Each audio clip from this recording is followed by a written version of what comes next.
नमस्कार।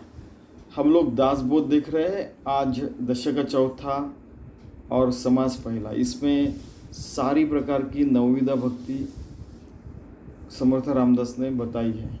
ठीक है। और आपने देखा होगा कि इससे सत्व गुण हमें ऊपर लेके जाता है, रजोगुण वैसे ही रखता है, कुछ अच्छी चीज़ें करते हैं, और तमोगुण हमें नीचे लेके जाता है। वो एक श्लोक के ऊपर आधारित था। वैसे ही ये जो है नवविधा भक्ति, ये एक भागवत और पुराण में जो दिया हुआ श्लोक है और नारदीय भक्ति सूत्र उसके ऊपर ये आधारित है। श्रवणम कीर्तनम विष्णुस्मरणम पाद सेवनम अर्चनम वंदनम दास्यम सख्यम आत्मनिवेदनम, इस श्लोक के ऊपर आधारित एक पूरी नवविधा भक्ति का पूरा दशक है। श्रवण यानी सुनना, श्रुति स्मृति आपने सुना होगा। श्रुति यानी सुनने का, कि सुनने के एक ये भी एक साधन है। कीर्तनम, भगवान का कीर्तन करना। विष्णु स्मरण, विष्णु का स्मरण यानी भगवान का स्मरण करना, अपने आराध्य देवत का। केवल विष्णु यानी विष्णु का मतलब क्या कि अपने आराध्य का। पाद सेवनम, कि भगवान का पाद यानी पैरों का स्मरण करके रहने का। अर्चनम, पूजा अर्चना करना। वंदनम यानी नमस्कार करना। दास्यम, दास होके रहने का। तो पाद सेवन और दास्य में फर्क है। सख्य यानी कि जैसे भगवान को सखा बना कर रखना, अर्जुन ने जैसे सखा बनाया, अपना सबसे बढ़िया दोस्त। आत्मनिवेदनम, आत्मा का निवेदन कर रहा है। ऐसे नवविधा भक्ति है। ठीक है। तो हम लोग जो है आज समास पहला श्रवण भक्ति देखते हैं। श्री राम जय जयाजी गणनाथा तू विद्या वैभव समर्था, अध्यात्म विद्येच्या परमार्था मज बोलवावे। गणेश जी, आप विद्या के परम गुरु हैं और यानी वो विद्या, अध्यात्म विद्या, परमार्थ मार्ग, वो मेरे मुख से आप बुलवा लीजिए सारा निर्विघ्नता से। नमो शारदा वेद जननी सकल सिद्धि जय जनी, मानस प्रवर्तरे मननी स्फूर्ति रूपे। शारदा जो है उसने तो वो तो वेदों की जननी है, जिसके कारण सकल सिद्ध हो जाता है। मेरे मन में स्फूर्ति रूप से आइए और वही विचार लाइए जो मैं यहाँ लिख सकूँ, बोल सकूँ। अप्रतिम आता आठवो सद्गुरु, जो पराचाही पुरु जयाचे ज्ञान विचारो कव लागे। अभी सद्गुरु का वंदन करते हैं जो परमात्मा तत्व के परे है, जिसके कारण ज्ञान का अपने हम लोग विचार करते हैं और जिसके कारण हमें ज्ञान समझने लगता है। श्रोते ने पूछले बरे भगवत भजन कैसे करावे, म्हणून बोले स्वभाव ग्रंथांतरी। श्रोता लोगों ने पूछा कि श्रवण भक्ति क्या है, उसके बाद में भक्ति क्या है, नवविधा भक्ति क्या है, उसके बाद में हम लोग ये ग्रंथ में लिख रहे हैं। आपका हम लोग का मतलब है वो अपने शिष्यों के साथ और जो सवाल करें उनके साथ पूछ के सारी चीज़ें, उसका हर चीज़ का समाधान निकाल के हम लोग यहाँ लिख रहे हैं, जिसके कारण पूरी दुनिया का भला हो। सावध होऊन श्रोते जन ऐका नवविधा भजन, सत शास्त्री बोलिले पावन होई जेण। कि आप सावध होके, अत्यंत अलर्ट होके, सावधानते से आप सुनिए पूरा नवविधा भक्ति, सत शास्त्र सुनिए जो यहाँ पे बोला जा रहा है, भगवत कृपा से बोला जा रहा है। नवविधा भजन बोलिले त्याची पुढे प्रांजळ केले श्रुती अवधान दिले पाहिजे। आता कि नवविधा भजन बोल रहा हूँ, आप बड़ी सावधान से एकाग्र चित्त से सुनिए। प्रथम भजन ऐसे जाना, हरिकथा पुराण श्रवण नाना अध्यात्म निरूपण ऐकत जावे। कि पहला जो भजन है ऐसा है कि हरिकथा सुनते जाओ, पुराण सुनते जाओ और अध्यात्म निरूपण सुनते जाओ। इससे क्या होता है कि हम लोग, हमारा मन तो शुद्ध होता है, हमें पता चलता है कि किस मार्ग पे चलना चाहिए। जो अच्छा नहीं उसको छोड़ देने का, जो अच्छा है वो लेने का और आगे बढ़ते रहने का। श्रवण से पता चलता है कर्म मार्ग क्या है, उपासना मार्ग क्या है, ज्ञान मार्ग क्या है, सिद्धांत मार्ग क्या है, योग मार्ग क्या है, वैराग्य मार्ग क्या है। ऐकत जाए यानी सुनते जाइए। हमने देखा है लास्ट टाइम कि युजो युंजति योगा, भगवान से एक रूप है, विभक्त नसाए तरीज भक्त है, कि भगवान से एक रूप हो। उसके बाद में जो कर्म होता है, उपासना होती है, ज्ञान मिलता है, वो सारा हम भगवान के मार्ग पे चलते चलते होता है। सारी चीज़ें नाना व्रतांचे महिमा है, 16 सोमवार का व्रत, नाना तीर्थांचे महिमा, कित्येक सारे तीर्थ है भारत में, यानी चतुर्धाम है, 12 ज्योतिर्लिंग है, ऐसे कितने सारे तीर्थ हैं। ठीक है, हरिद्वार, ऋषिकेश, बाद में सप्त जो है, अयोध्या, मथुरा, माया, काशी, कांचीवंतिका, ओके, ऐसे सारे जो है उन सारे तीर्थों का महिमा सुनिए। नाना दानन से महिमा, कितने प्रकार के दान होते हैं यहाँ पे, यानी सड़ा हंसते सब लोग करते हैं कि अन्नदान, गोदान, ये कितने प्रकार के दान। अगर गरीब है तो 1 रुपया दान कर दिया, या तो केवल एक भजिया तल के जाके भगवान को दे दिया, किसी को यानी एक प्याज मिला तो, और वो फिर भगवान को समर्पित करना, खुद भी थोड़ा सा खाना। मैंने देखा है, गरीबी भी देखी है, अमीरी भी देखी है। जैसे बोलते हैं लोग, तो गरीब लोग क्या करते हैं वो भी देखे, अमीर लोग कैसे करते हैं वो भी देखे। एक बार उत्तर प्रदेश में गया तो 56 भोग, हर रोज वो 56 भोग का ये नहीं श्री कृष्ण को ये कर रहे हैं। ऐसे भी लोग रहते हैं। कई लोग रहते हैं केवल एक छोटी सी ऐसी ये रहती कटोरी, उसमें दूध दान कर रहे हैं। अरे कितने प्रकार की साधना होती है भारत में, और उसकी महिमा सुनते जाए, ऐकत जाए। नाना महात्मे नाना स्थाने, कितने प्रकार के महात्मा रहते हैं, उनके नाना स्थाने, कितने प्रकार के स्थान है कि जैसे हरिद्वार का स्थान महत्व, नाना मंत्र, कितने प्रकार के मंत्र हैं कि एक बार हम लोग सोच रहे थे मंत्र, हर कोई अपने यहाँ के कितने प्रकार के मंत्र, अरे बोला ये भारत में इतने अगणित मंत्र है, पता ही नहीं चलता। नाना साधने, कितने प्रकार की साधना रहती है, आप विचार नहीं कर सकोगे इतने, यानी सोच भी नहीं सकोगे इतने प्रकार के साधन है भारत में। नाना तपे पुरश्चरणे ऐकित जाए, कितने, अरे हमारी ज़िंदगी एक तपश्चर्या है। विद्यार्थी दशा में पढ़ाई करना तपश्चर्या, सुगृहिणी को हर रोज़ खाना पकाना एक तपश्चर्या है। एक बार मेरे पीएचडी गाइड बोल रहे कि चलो अपन खाना पकाते, अरे वो लेसन पीएचडी वो बाजू में रख आ जाओ। हम लोग सोचते हैं कि ये हर रोज़ कैसे खाना पका सकते। वो फिर बोले 3 दिन पका, बोले हट, उन्होंने वो बेलन रखा है, हट मैं नहीं पकाऊंगा। फिर वो मामी ने उनकी बीवी है, फिर वो पका लगी। तो ये भी एक तपश्चर्या है कि हर रोज सबको खाना खिलाना।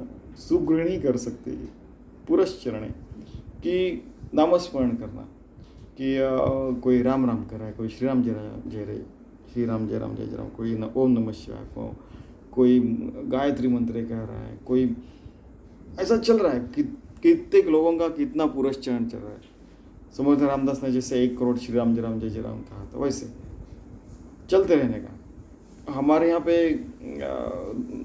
हम रहते थे तो वहाँ पे 21 बार 121 बार गणेश स्तोत्र बोल दिया, यानी गणेश उत्सव में हर रोज़। फिर जैसे श्री राम का नवरात्र तो हर रोज़ 11 बार राम रक्षा बोलना, या ऐसे बहुत सारे पुरस्चरण सब मिल के करते थे। इतने अच्छे संस्कार होते थे उस समय। ऐकत जावी, दुग्धाहारी निराहारी, ऐकत जावे म्हणजे सुनते जाइए। दुग्धाहारी, कई लोग हैं केवल दुग्धाहारी, कई लोग हैं जो निराहारी। एक जो व्यक्ति है उसने 68 साल तक कुछ भी नहीं खाया, तो उसके ऊपर साइंटिस्ट आके अपने बहुत सारे टेस्टिंग करे, ऐसे कैसे बिना खाए रह सकता है यार, भारत है ये, यहाँ पे कुछ भी हो सकता है। यानी भगवत प्राप्ति के लिए अच्छी चीज़ें, कुछ भी का मतलब कुछ भी नहीं, भगवत प्राप्ति के लिए कुछ भी अच्छी चीज़ें हो सकती, कहने का मतलब है। फलाहारी, केवल फल खा रहे, उसमें सारे पौष्टिक तत्व रहते। पर्णहारी, केवल पौष्टिक पर्ण ही खाए। कोई तृणाहारी, कोई नानाहारी, कैसे ऐका, ये सारे सुनने का। उष्णवास, जलवास, कई लोग हैं केवल धूप में खड़े रहते हैं, कई लोग रहते वो जल में रहते हैं, कई शीत में यानी ठंड प्रदेश में रहते हैं, फिर वो गर्म प्रदेश में रहते वो शीतली प्राणायाम करते हैं। ठीक है, कई जो उष्ण में ठंडा रहना चाहिए इसलिए, कई लोग जो रहते हैं वो शीत में रहते तो फिर वो गर्म रहने के लिए प्राणायाम करते हैं, अपनी बॉडी को मेंटेन करने के लिए। कई अरण्यवास, कोई अरण्य में रहते हैं, यानी जंगल में रहते हैं, कोई भूगर्भ यानी गुफा में रहते हैं, कई आकाशवास, कई लोग आकाश में भी रहते हैं। कैसे रहते हैं वो सुनिए।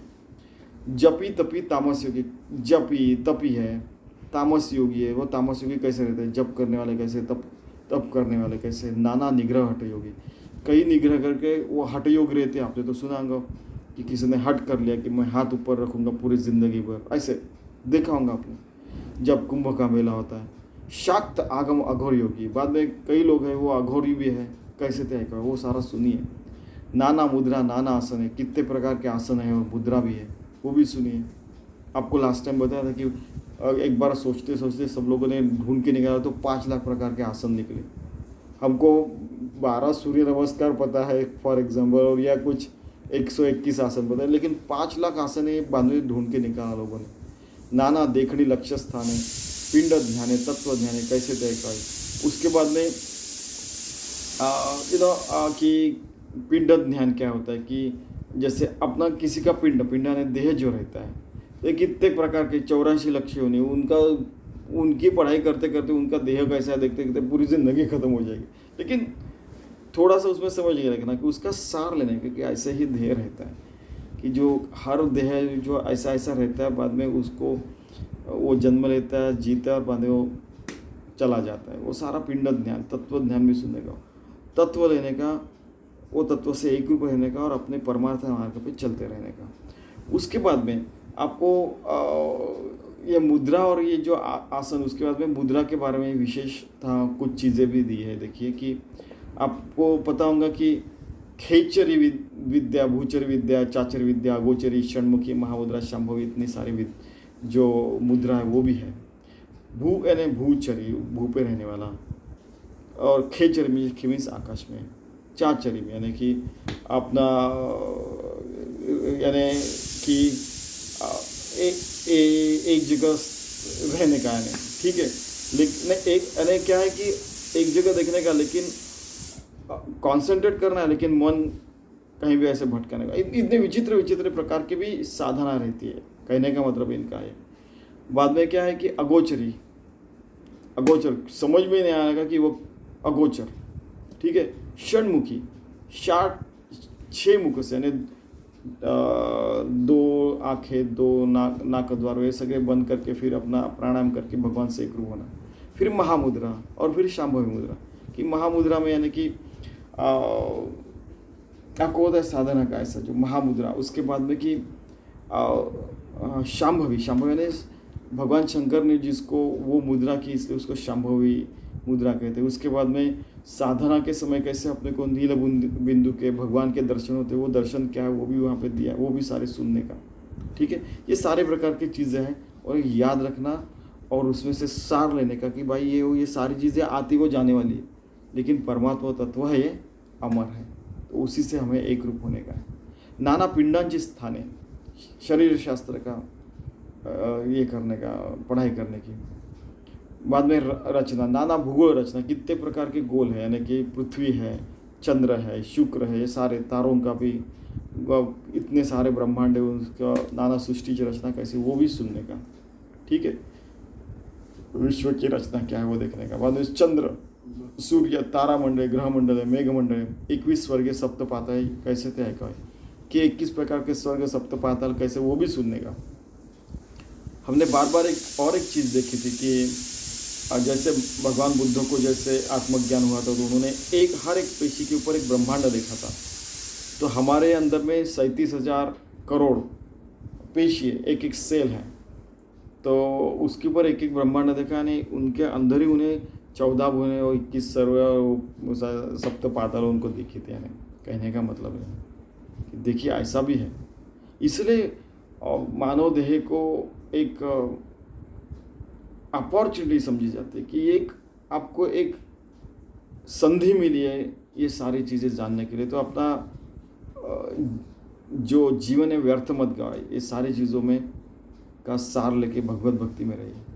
ब्रह्मा विष्णु महेश स्थान है, ब्रह्मा और विष्णु का और महेश का स्थान क्या है? इंद्र देव और ऋषि स्थान है, इंद्र और देव के ऋषि के स्थान क्या है? वाया वरुण कुबेर स्थान है। वायु कैसा है, वरुण कैसा है, कुबेर कैसा है, उनके स्थान क्या है, उनका महत्व क्या है, ऐसा ऐकावे, ये सुनिए। नवखंडे 14 भुवने, अभी देखा हो नवखंडे और 14 भुवने क्या है। अष्ट दिक्पालांची स्थान है, अष्ट दिक्पाल क्या है। नाना वने उपवने गहने कैसे देगा, नाना वन कैसे, अपने भारत में कितने सारे वन हैं और गहन वन यानी बहुत सारे पेड़ है, ऐसा गहन वन क्या है, वो सारी चीज़ें सुनिए। और अंतर में कौन कौन से प्राणी रहते, कौन कौन सी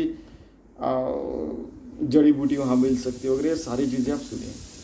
गण शंकर के जो गण हैं, फिर उनका अधिपति गणपति है, गंधर्व जो गाना गाने वाले हैं, भगवान की स्तुति करने वाले वो लोग, विद्याधर, यक्ष कौन है, किन्नर कौन है, नारद कौन है, तुम्बर कौन है, अष्ट नायिका, संगीत विचार, नायिका और नायक क्या है, संगीत क्या है, कैसा तो आएगा, ये सारा सुनिए और उसमें से सार लीजिए और अपना जीवन परमार्थ मार्ग पे रहिए। ये बहुत इंपॉर्टेंट, बार बार कह रहे हैं।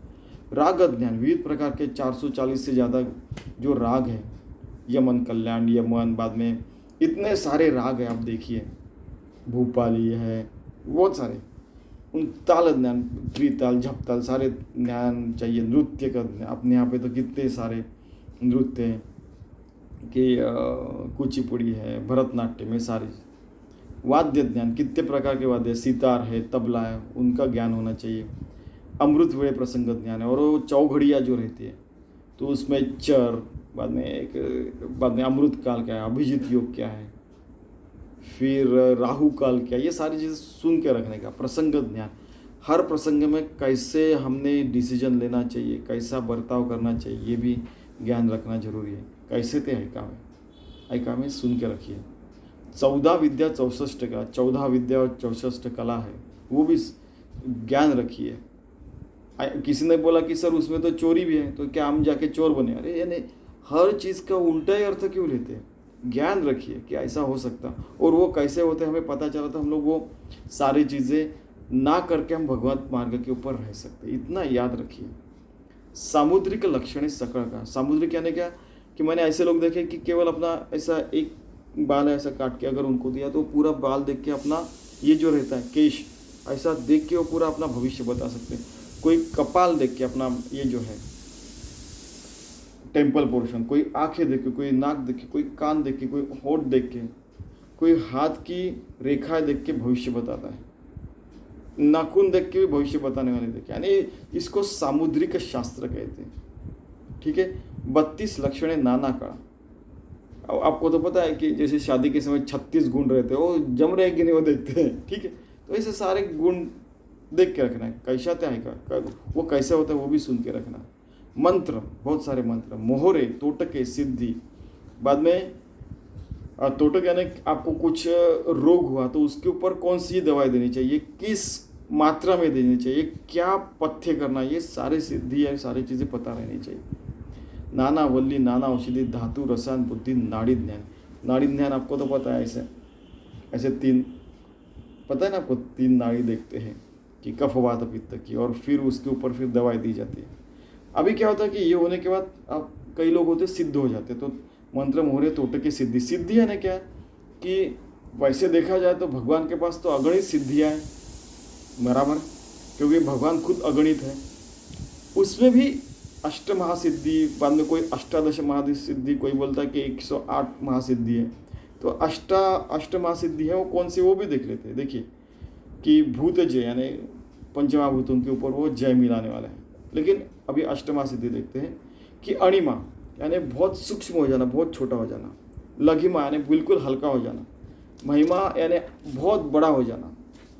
बाद में विशाल हो जाना यानी प्राप्ति यानी जो वस्तु चाहिए वो प्राप्त करना। प्राकाम्य यानी सबकी सब इच्छा, मैंने बोल दिया कि आज सबको खाने को मिलेगा और सबको सच में खाने को मिल जाएगा, कि वो प्राकाम्य, वो सबके भलाई के लिए की।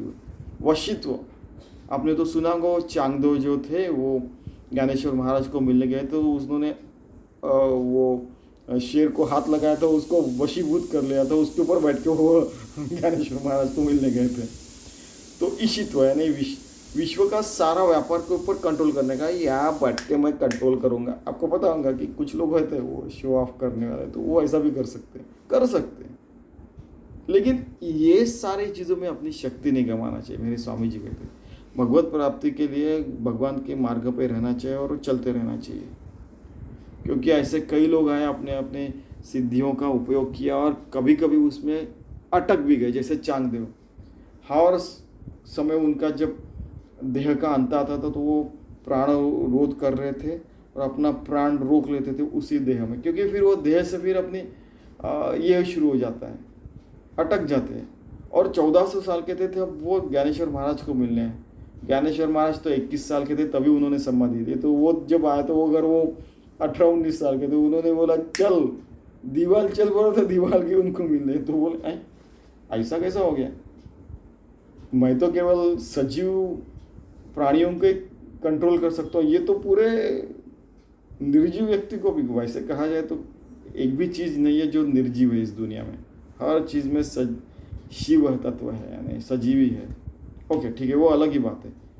ठीक है, तो बाद में उन्होंने, आपको पता है निवृत्ति ज्ञानदेव सोपानदेव मुक्ताबाई, ऐसा देखते हैं, निवृत्ति ज्ञानदेव सोपानदेव मुक्ताबाई। तो चांगदेव जी की गुरु कौन थी? सबसे छोटी 7 साल की जो उनकी बहन थी, कौन? मुक्ताबाई, वो उनकी गुरु हुई थी आखिर में। क्योंकि वो जो अहंकार है कि मैं अपना प्राण कंट्रोल कर सकता हूँ और सबके ऊपर कंट्रोल कर सकता हूँ, वो जाने के लिए सबसे छोटी जो व्यक्ति वही आपकी गुरु होगी। फिर वो इतने नम्र हो गए, बाद में उनको मुक्ति मिली, वो कहने की वो सारी ये नहीं है, नहीं बताने की ज़रूरत ही नहीं। अभी बात निकले तो और एक चीज़ है कि जिस व्यक्ति ने चाटी करके थे वो, तो जिन्होंने खाना नहीं दिया था और बाद में यानी रोटी मांडे बनाने के लिए, यानी रोटी पकाने के लिए, फिर उनके मुक्ताबाई ने उनके पीठ के ऊपर थप के वो रोटी बनाई थी, तो उसने उससे देखा था खिड़की से, वो चाटी जी ने, जिन्होंने उनके गमले वमले सब फोड़ डाले थे, केवल वो आटा लेके आए थे बेचारे मुक्ताबाई। तो वो जो थे चाटी, वो विश्वभाव के वह खेचर बोलते थे। वो इन्होंने जब खाना खाने के बाद और थोड़ा सा जो बचा था ऐसा उठाया और उसने ऐसे पकड़ के हाथ में से फेंक दिया, तो इन्होंने देखा था कि ये बहुत बड़े योगी है ज्ञानेश्वर, अगर तो उन्होंने जो कचरे में फेंका उसको उठा के उन्होंने खाया था कि अरे इतने महासिद्ध लोग हैं, इनको मैंने गाली दिया, इनकी मैंने भर्त्सना की, उन्होंने खाया। तो वो देखने के बाद फिर से मुक्ताबाई ने, अरे खेचर है क्या तू क्या जानवर है क्या, वो कचरे में क्या खा रहा है, वो जाके पैर ही पड़ा था सीधा। फिर से मुक्ताबाई ने बोला था कि चल जा 12 यानी जो एक तपश्चर्या करके यहाँ जाके, फिर उन्होंने बताया, फिर उन्होंने तपस्या किए, फिर वो विश्वा खेचर जो थे वो नामदेव महाराज के गुरु हुए थे। जो नामदेव महाराज वो यानी 80-90 साल के थे। यानी मुक्ताबाई का कार्य भी बहुत बड़ा है कि जिनके शिष्य को इतने बड़े बड़े लोग हैं, 7 साल की यानी वो जब थी तब। ठीक है, तो ये सारी चीज़ें सुन के रखिए। कोण्या दोषी कोण रोगो, कोणा रोगा से कोण प्रयोग, अभी हमने देखा कि कौन सा दोष होने के कारण कौन सा रोग होता है, वो नाड़ी ज्ञान का जो है, कौन से रोग के लिए कौन सी दवाई देनी चाहिए और वो कब प्रयोग में लाना चाहिए, कि धूप में, बारिश में, ठंडी में अगर वही रोग होता है तो वो कैसे होता है, उसमें कौन सी दवाई है, वो दवाई भी डिफर होती रहती है, अलग रहती है। कौन सा प्रयोग करना चाहिए, कौन से योग के समय साधित होगा, यानी किस समय में। रवरवादी कुंभपाक नाना यातना ये मलोक सुख दुखादि स्वर्ग नरक कैसा तो ऐकावा, कि वो जो कुंभपाक है ना, आपको पता है ना कि नरक में जो है नरक यातना, कि अपने को वो कुंभ में डाल के, तेल में डाल के ऐसे तलते हैं, फिर आ करके वो लोग चिल्लाते रहते हैं, वो सारी यहाँ पे बताइए। यम यातना और यम लोग क्या है वो भी सुनने का। सुख दुखादि स्वर्ग नरक, सुख और क्या है, दुख क्या है। सुख होता है ना क्या कि हाँ बहुत अच्छा लग रहा है, गर्मी में था फैन लगा है तो ठंडी हवा है, तो उसको सुख बोलते हैं। नहीं, एक छोटी सी बात बता के जाए, दुख कब होता है, किसने चिमटा है ना, होता है ना, उसको दुख बोलते हैं। स्वर्ग यानी स्वर्ग सुख है, ऐसा अपने को लगता है। तो यम यातना, सुख दुख, स्वर्ग नरक, ये सारी चीज़ें जानना चाहिए। और उसके बाद में वो समर्थ रामदास कह रहे हैं कि कैसा नवविधा भक्ति, कैसे 9 प्रकार की भक्ति है। हमने जैसे पहले ये श्लोक देखा, कौन सा श्लोक देखा कि श्रवणम कीर्तनम विष्णु स्मरणम पाद सेवनम अर्चनम वंदनम दास्यम सख्यम और आत्मनिवेदन जो है, जानबूझकर मैं देख के बता रहा हूँ, क्योंकि अगर क्या होता है कि बहुत बार यह हनुमान ज्ञान गुण सागर ऐसे फास्ट बोल दिया तो कभी कभी एक आधा शब्द समझ में नहीं आता है। ठीक है, तो ये सारी नवविधा भक्ति आप सुनिए, और उसमें से कई बार ऐसे होता है कि भगवान अगर अगणित रूप के हैं तो उनकी अगणिक तरीके से भक्ति भी हो सकती है, पता चलेगा आपको। कैसा चतुर्विधा मुक्ति, कैसे 4 मुक्ति है कि देखिए कि यहाँ पे विशेषता वो समर्थ रामदास कह रहे कि 4 प्रकार की मुक्ति रहती है कि सलोकता, समीपता, सायुज्यता और एक स्वरूपता भी रहती है। ठीक है, और सबसे बढ़िया मुक्ति सायुज्यता मुक्ति रहती है। तो सायुज्यता मुक्ति हमें सायुज्यता से प्राप्त करने की है। कैसी पावी सी उत्तम गति है एकावी, कि हम लोग उत्तम मार्ग में कैसे जा सकते हैं, आप सुनने का और उसमें का सारा सार लेके अच्छे मार्ग पे रहने का। पिंड ब्रह्मांडाची रचना, नाना तत्व विवंचना, सारा सार विचारणा कैसे ते ऐकावे। पिंड और ब्रह्मांड के बारे में विचार करने का, सुनने का, कैसा उसका आकार है, विकार है, क्या क्या रहता है, कैसे रहता है। तो जैसे हमारे यहाँ पे जैसे ब्लैक होल, बाद में कितने बहुत सारी चीज़ें कि पृथ्वी है, शुक्र है, ये सारी चीज़ें हैं। नाना तत्व विवंचना, तत्व बहुत प्रकार के, उसके बारे में भी तत्व तो वैसे एक ही है ब्रह्म तत्व, वो उसके बारे में भी विवंचना है, उसके बारे में भी विचार होना चाहिए।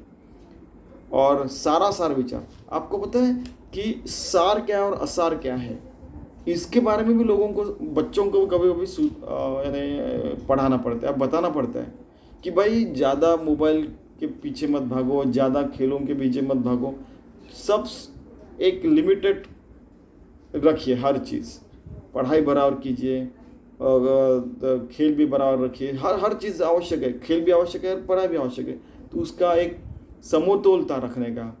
ठीक है, सार और असार विचार करने का। कैसे थे ऐकावी सुनिए।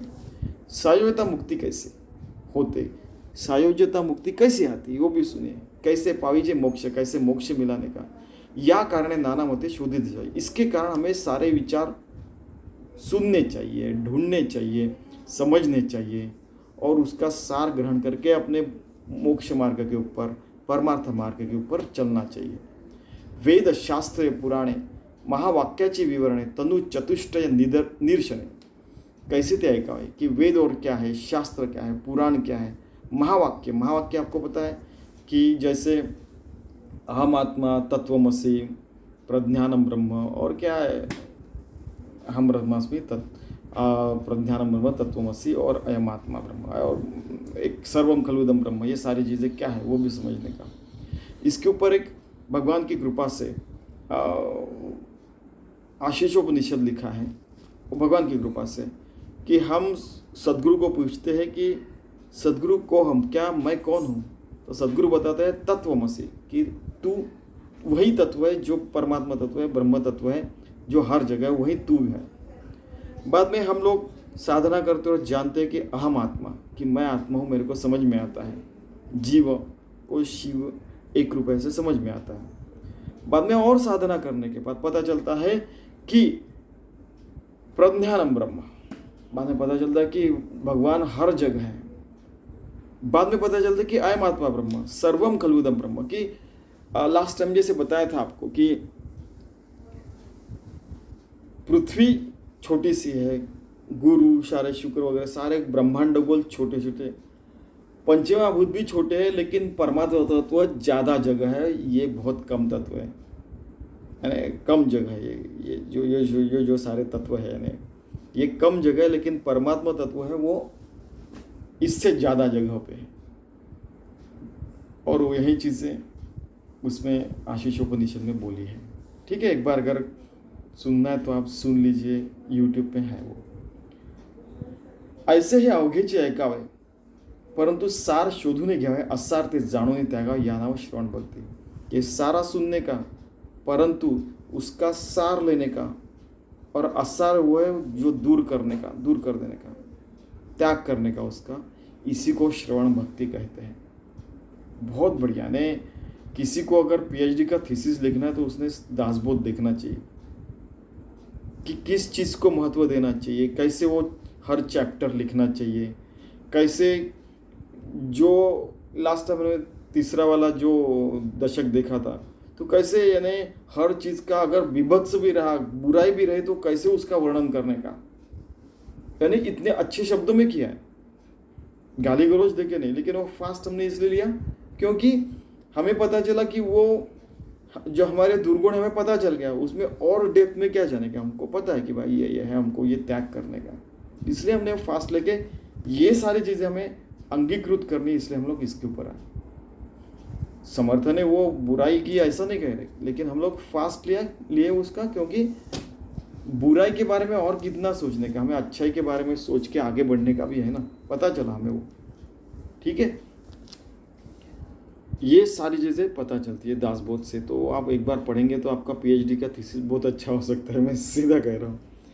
सगुणाचे चरित्र आहे का, सगुण के चरित्र सुनने का। सगुण है इतना विष्णु शंकर इतने सारे हमारे यहाँ अवतार हुए, ऋषि हुए, मुनि है, साधु संत हुए, आदर्श बिल्कुल चरित्र सुनने का।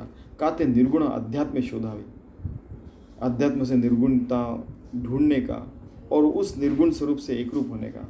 श्रवण भक्ति की जानावी लक्षण से, और वो सुनने के बाद हम लोग अंगीकृत करते, हमारे आचरण में रहते, तो वो सबसे बढ़िया श्रवण भक्ति है। कि आपने श्रवण भक्ति की और आप भगवान से एकरूप हो गए, विभक्त नसाए तरीस भक्त हसावे, तभी उसका कुछ मतलब है। नहीं तो क्या ऐसे सुन ले जैसे कहानी सुनते और बाद में चले गए और फिर से वो बुराई में लथपथ हो गए, नहीं ऐसा नहीं। समर्थ रामदास हमें सावध कर रहे हैं। सगुण देवाची चरित्र, निर्गुणाची तत्वे यंत्रे, हे दोन्ही परम पवित्र ऐकतच आहे। चरित्र सुनने का, तत्व यंत्र निर्गुण का, ये सारे सगुण और निर्गुण दोनों एक ही है, लेकिन ये पवित्रता से सुनने का और समझ लेने का, और वो सगुण की मर्यादा निर्गुण की मर्यादा भी समझिए, और वो अपने परमार्थ मार्ग पे रहिए। क्योंकि भगवान सगुण में या निर्गुण उसका वर्णन हो ही नहीं सकता, पहली बात यह है। ठीक है, जयंतिया यानी किसी की जयंती मनाना, उपोषण है उपवास करना, नाना साधन है, कितने प्रकार के साधन है, मंत्र है, यंत्र है, जप है, ध्यान है, कीर्ति है, किसी की कीर्ति करने का, भगवान की स्तुति करने का, स्तवने भजने भजन कहने का। ठीक है, नाना विधे का, ये सारी चीजें सुनने का। ऐसे श्रवण सगुणाचे अध्यात्म निरूपण निर्गुणाचे विभक्ति सांडून भक्तीचे मूळ शोधावे।